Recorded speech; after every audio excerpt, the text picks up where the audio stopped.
Bonjour, alors on est dans la paracha de Bo. Dans la paracha de Bo, la Torah fait le récit des 10 Makot. On a commencé déjà à en raconter dans la paracha de Shemot, dans la paracha de Vaïra.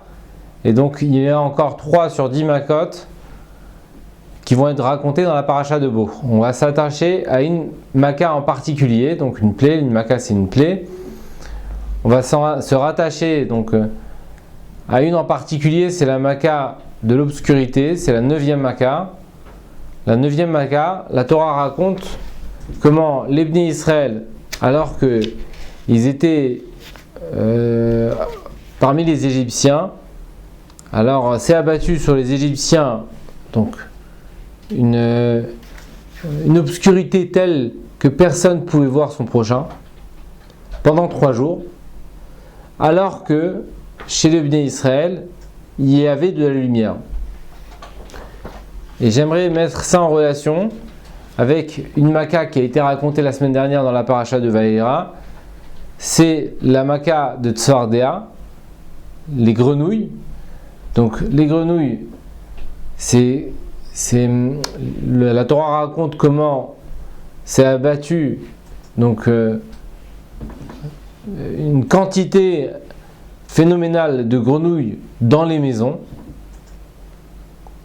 Et on va mettre ça en lien l'une avec l'autre. Alors il faut savoir que dans Tzfardéa, après on peut s'étonner un petit peu du fait que on n'a pas l'impression que c'est de la même intensité que les autres plaies. C'est-à-dire, évidemment c'est dérangeant d'avoir des grenouilles chez soi, mais pourquoi en faire une des 10 plaies qui se sont abattues sur l'Égypte?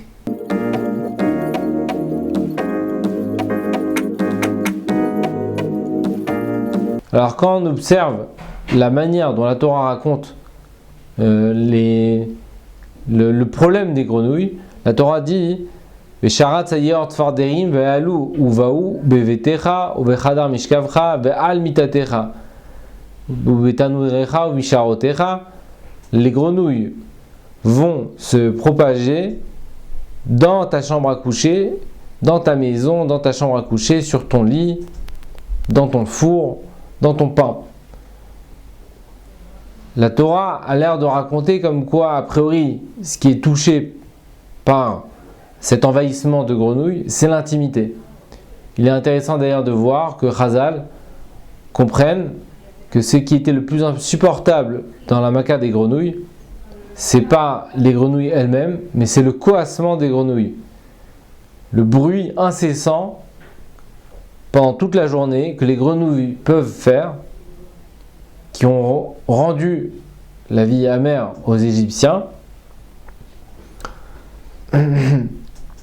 et que en fait c'est ça, cette intimité qui a été violée, au sens où on a empêché cette intimité, on les a privés justement de cette intimité.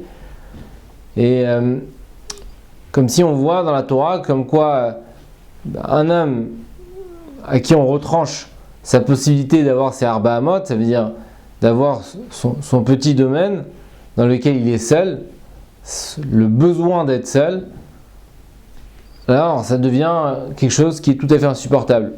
Et ce qui est intéressant de remarquer, c'est que dans la Makat Rocher, on voit exactement l'inverse. On a donné, si on veut, un trop plein de sphères privées à chacun. On a séparé les individus les uns des autres. Et pendant 3 jours, personne n'était incapable de voir son prochain. Il y avait une solitude contrainte. Et cette solitude contrainte, à trop grosse dose, c'est aussi considéré comme une des 10 Makot. Donc c'est ça en fait le lien entre ces deux Makot, c'est qu'une fois on vient empêcher l'homme d'avoir cette intimité dont il a besoin, cette solitude dont il a besoin, et de l'autre côté dans Makat Rocher, on l'expose à une solitude qui, on sait bien que quelqu'un qui est exposé trop à la solitude, il est presque sujet à la folie.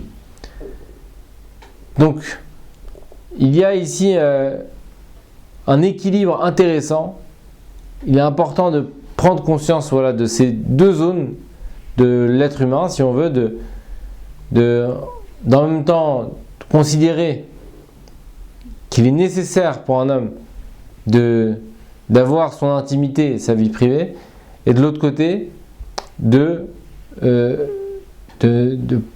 pas être, s'il est exposé à une trop grande solitude, alors ça aussi ça en fait une plaie, et que le message qui sont dites par ces makotes, c'est que ces makotes ne se sont pas abattus sur les juifs, comme la Torah raconte dans Makat Rocher, comme quoi la Makat Rocher, les Bnei Israël, ils avaient de la lumière.